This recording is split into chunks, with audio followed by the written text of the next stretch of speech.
Okay, magandang umaga po ulit, magandang araw. Ngayon ang gagawin naman natin ngayon ay gagawa tayo ng basic firewall configuration using a server naman. Okay, so dito gagamit tayo ng computer, ng, switch, tapos isang server. So yung configuration naman ng firewall natin ay dun naman sa, server, okay. Then, also static IP addressing pa rin yung gagamitin natin, okay. Then, next time naman ang gagawin naman natin is yung dynamic, ah, addressing naman pa, okay. Now, dito, okay, magda-drag lang tayo ng server 'no, okay. So, ah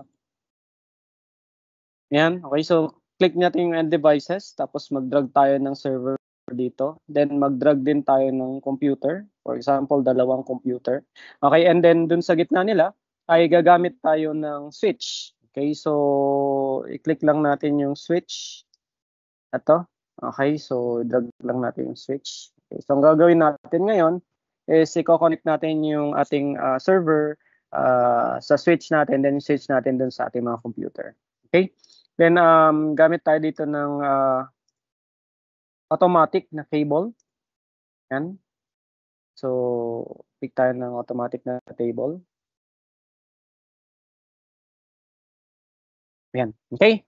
So, dito after niyan is, i-click natin yung server natin, 'yan.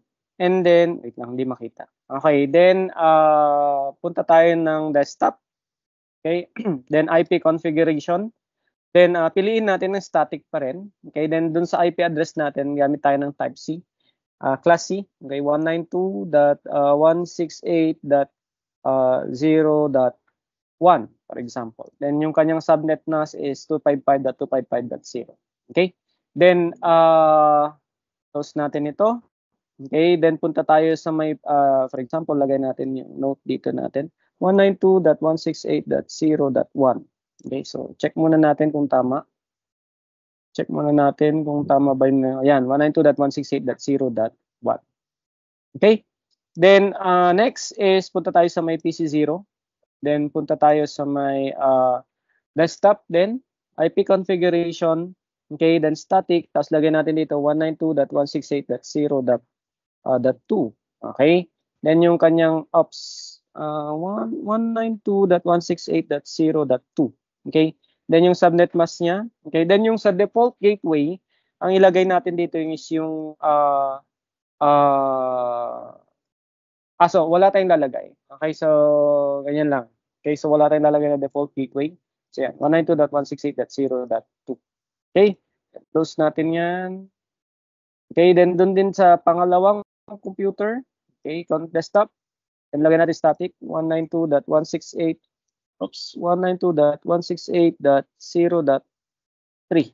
Okay, then subnet mask. Okay, then close natin. Okay, now maglagay lang ako ng note dito.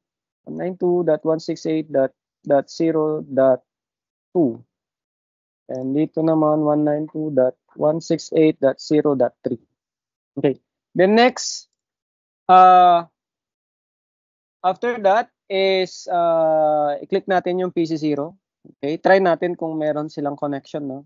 Okay, so click natin yung command prompt. Okay, and then i-type natin dito, i-ping natin si server. Okay, so ping 192.168.0.1. Okay, and then, enter natin. Yan, so makita natin dito with reply.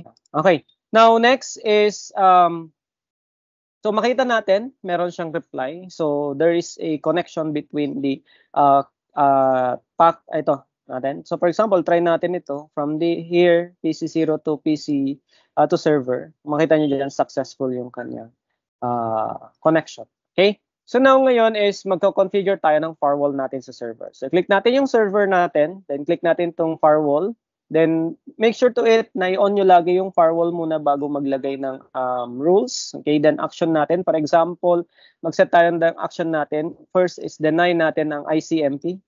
Okay, so for example, ang protocol na i-deny natin ay ICMP. Tapos yung may remote address niya is 0.0.0.0 tapos okay, yung remote wildcard mask niya, set natin into 255.255.255.255. Okay? Then save and then add. Okay? The next is i-allow naman natin yung IP na protocol natin. Okay? Then lagyan natin dito 0.00 as is. Then dito 255.255.255.255. Okay? Now, save ulit yan. Then click add. Okay? And then, yan. Okay. So, meron na tayong dalawang rule na nilagay. Close natin yan. Okay. And then next, punta tayo kay PC0. Okay? Punta tayo sa command prompt. And then, iping natin ulit. Ping 192.168.0.1. Si server, piping natin siya. So, makita natin dito. Okay. So, wait lang. Okay, so makita natin doon is request timeout. Okay, so meaning meron na tayong active na firewall doon sa ating server. Okay? So isa-try din natin yung yung ito. Yan, lagyan natin 'yan. Yan. Kung makita nyo doon is failed na siya. Kanina successful. Same as with the PC number 2, tapos set natin doon. Okay, so failed na rin siya. Okay? But if we're going to select, for example, ito, yung web browser, okay, since naka-allow ang IP, dapat is ma-access pa rin natin yung yung web browser natin doon sa ating server. So ilagay natin dito 192.168.0.1. Okay, so pag click natin yung go, yan, so na-access natin. Okay, so yung nilagay kasi nating kanina doon sa ating server natin dito. Okay, so sa firewall, makita nyo doon yung ICMP is naka-deny. Pero yung kanyang protocol na IP is naka-allow. Okay? So, ayan. So, this is an example of how we are going to configure the firewall on a server, using a server, okay, with a two client, okay? Yan. Two computers natin. Okay? So, a very basic example of configuring firewall using static IP addressing. Okay, then configuring the firewall with the deny ICMP at saka allow IP protocol. Okay, thank you for watching and don't forget to click subscribe. Bye-bye.